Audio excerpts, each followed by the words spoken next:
Okay, hey guys, we're into this for a few weeks now, and this challenge is a little more, hopefully, a little more fun for us. So, we're at the point in time where, we're putting all our effort into work, we're being intentional, we're getting things done. Hopefully, we're being very motivated to get our stuff going.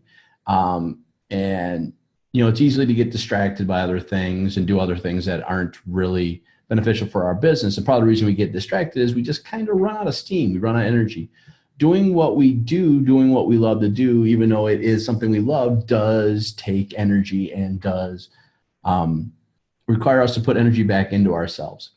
We can do this by a lot of ways. Make sure we eat right, make sure we do get some exercise into place, make sure, we have our downtime, our quiet time, things like that that we have to do.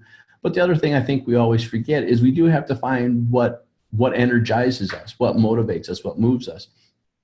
For me, I'll give you an idea. I just love basketball. I could play basketball all day. I could watch it. It's just fun for me to do that.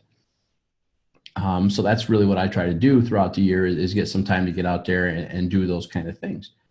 So this week's challenge is really another simple, well, actually, I won't call it simple. It's a little harder one because we got to actually think a little bit outside the box. Down below, tell me what energizes you, what you're going to try to find time to make time for yourself to do, to give yourself that energy, that recharge to get back. It could be as simple as taking a nap, but it could be as exciting as, go mountain climbing or whatever it is for you guys.